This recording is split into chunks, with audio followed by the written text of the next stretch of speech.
you teach art? And there's certainly, yes, of course you can teach art. I see art as a visual language, and it can be learned like any other language can be learned and taught.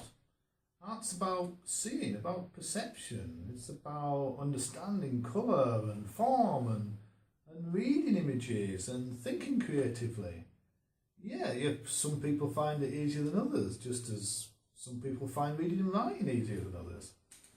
Nobody would suggest that the only people who should learn to read and write are authors and journalists. Everybody should learn the art of seeing, not only those who are good at it.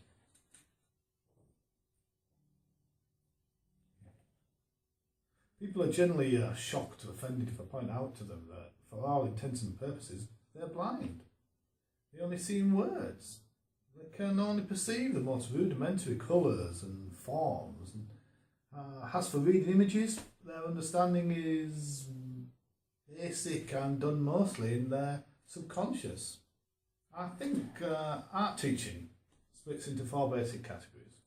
One of them will be technique, learning to use equipment. These days it's probably more about learning computer-based software. Anybody can learn a technique. More difficult is the subjective art of teaching creativity. How to teach to be creative is a difficult one. But there's definitely ways of teaching students to think more creatively, to think outside the box. I mean, this is what basically art colleges are about. And then, of course, there's art history and theory. There's plenty of books published on that to learn from. And yeah, probably one of the most underrated and important ones is probably to give the student support and encouragement to just go ahead and produce work. You don't have to teach anybody anything if they have the confidence to go ahead, experiment, fill the page and produce work.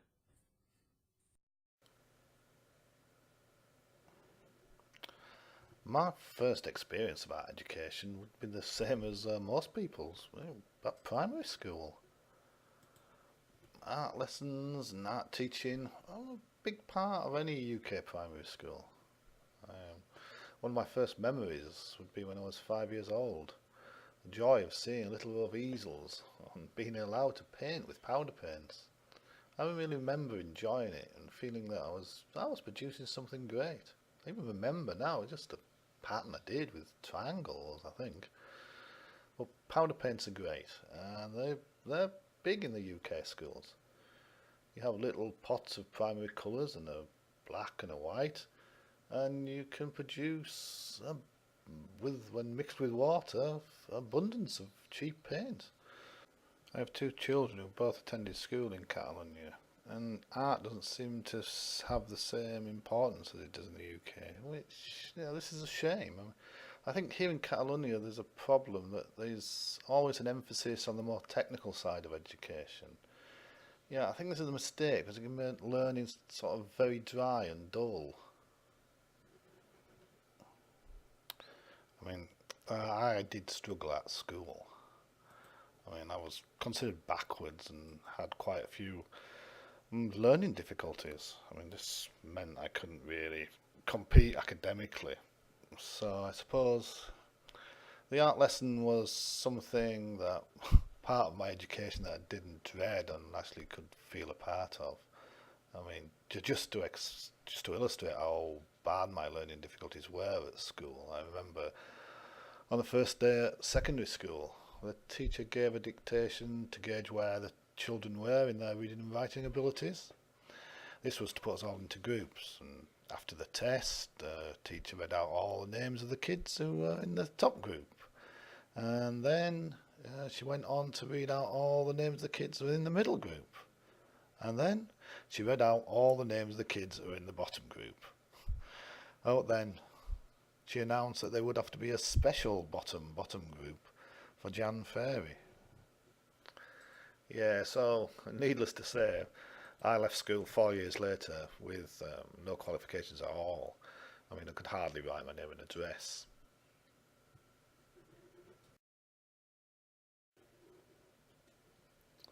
So I left school at 16 and had to go out and find a job.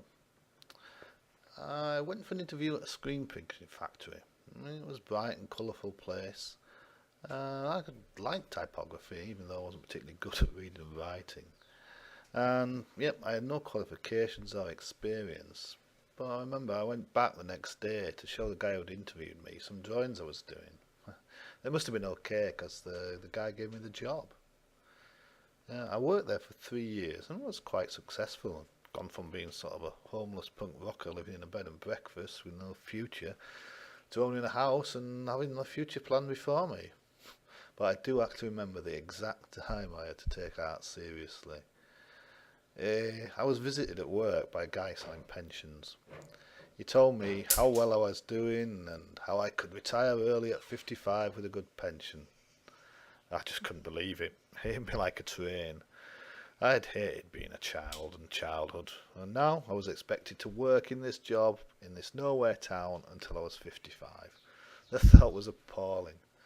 So I planned about making my escape.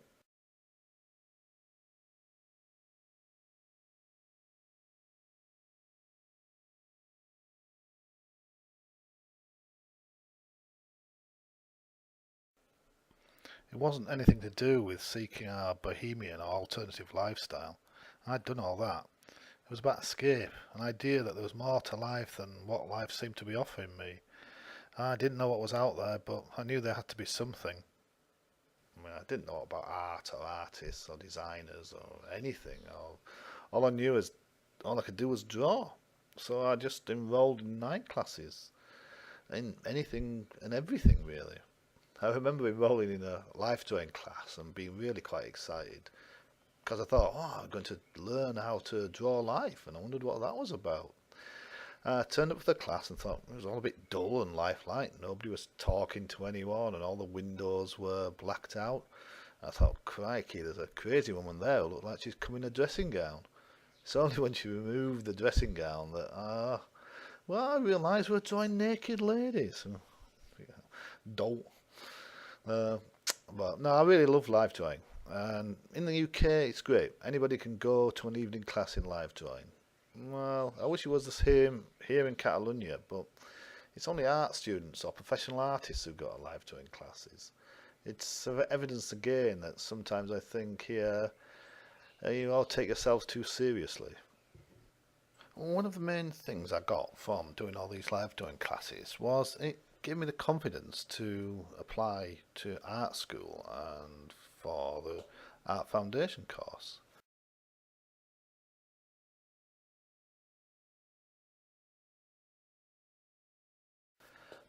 In England, the Art Foundation course, it's an excellent course. 1 year compulsory for pre-degree level.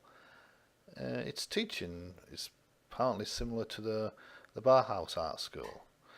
The students are given a taste of all kinds of creative experience, and it's a chance to experiment with all forms of art and design without having to ever specialise. I mean, I didn't have any qualifications to get on the course, but I got an interview and a chance to show my portfolio of work. I sent out quite a lot of work. I used to do crazy things like sellotape bed sheets to the wall and paint them on with inks I'd pinched from work. Anyway, I had an interview and I was accepted on the course. I think I was quite stunned. I mean, I was nervous about going. I thought all the other students were more qualified and they studied art for several years at school, and here I was, self-taught. So over the summer, we were asked to produce 3 self-portraits. Oh no, actually 6, 3 black and white and 3 in colour. I remember I'd never used artist materials before, and I had to work full-time until the day I started college. I only had the evenings, and I thought everybody else had long summer holidays to do these pictures. I remember I tried my best. I struggled with the black and white portrait in pencil. I mean, I tried so hard, working every night. I corrected, rubbed out so much that I actually wore through the paper, and I had to stick it down on another one so I could keep drawing. And then I had to do a colour picture. I thought, I had to learn how to paint, like proper portraits. I mean, so I did, and I actually did quite a good effort. But I did feel pretty defeated that I'd given it my best shot and was only produced two pieces of work. So I thought I'd failed before I'd started. I mean, on the first day of the foundation course, all the students had to get the work out that they'd done in the summer. So, well, when we all got the work off, I nervously looked around and wow, I just couldn't believe, really, quite well, how bad the other students were. I mean, yeah, it was probably the first moment in education that I realised that I wasn't not only bad or behind, but I was actually better than most of my contemporaries. Yeah, but yeah, foundation was great. I mean, I remember like one of the first projects you had to do was a week's work where you had to produce an image that was not representational or have any form or any designed pattern in it at all. It was just pure mark making, and you could use any media. Yeah, this was really quite challenging stuff, and I really enjoyed the course immensely and got quite a lot out of it.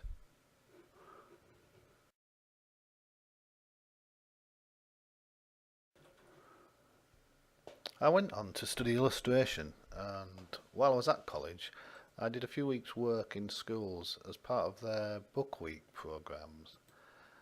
This is where they invite professionals, artists, writers, illustrators to come in and work with the students on various projects.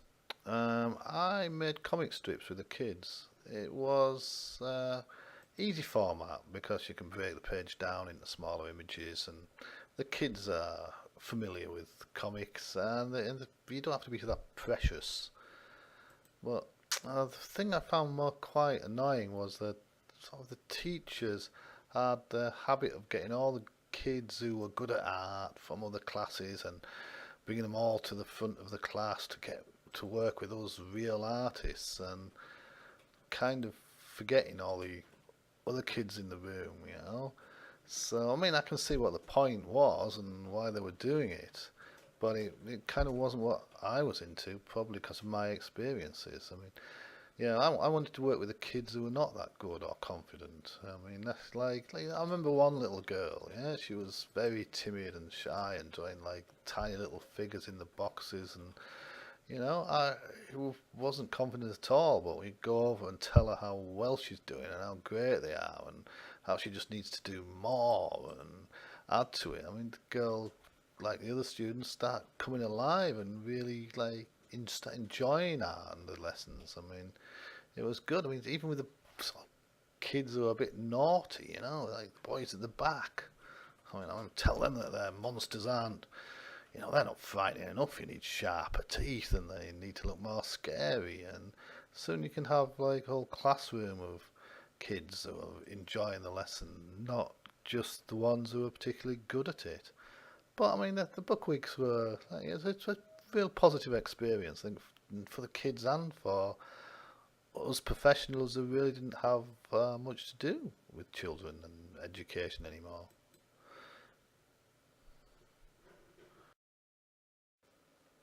Yeah, but that wasn't the whole picture. After art college, my creative career has taken me through a whole series of different jobs within the creative industry over the years. I've always been interested in pursuing my own work of painting and photography, but making a living like this can be difficult, and so yeah, I took on basically any commercial, creative commercial work I could, it being illustration, decorative art, model making, animation, or web design, or whatever. I mean, I enjoy working on commercial projects. I particularly enjoyed animation. I worked for a time with a great team in Soho in London on some animation projects there. I mean, it takes like 25 drawings per second, so you work in teams on commercial projects, and it's nice for an artist to be part of a team. You don't always get that when you're working on your solo projects or illustrations or whatever. Anyway, we worked with a dry brush technique, doing rotoscope and stop motion animation, which is basically painting over live action shots. I mean, but more recently, I've been producing animation of architectural projects. In 2008, I retrained. I enrolled in a lot of online courses. I found, yeah, the online video learning's really quite a powerful tool, and it's, yeah, I did web design and architectural model making, rendering. It was, yeah, I highly recommend it to anybody really, just to, you know, if you want to know about Photoshop, just do an online course. They really are quite a powerful way to learn and keep up with technology, because technology is constantly developing it. So I think it's now more the norm that all the creative professionals don't stop learning. They have to keep on to keep up with what's happening in the art world and the creative environment. Even in society as a whole, I mean, the idea that somebody does the same job for life is no longer the norm. I think retraining is part of the modern day workplace. I mean, my new skills in web design and architectural 3D modeling led me to set up a business with my partner, who's an architect, and we set up a small business together, specialising in English-speaking architectural services in Spain, and we've been doing that for several years now.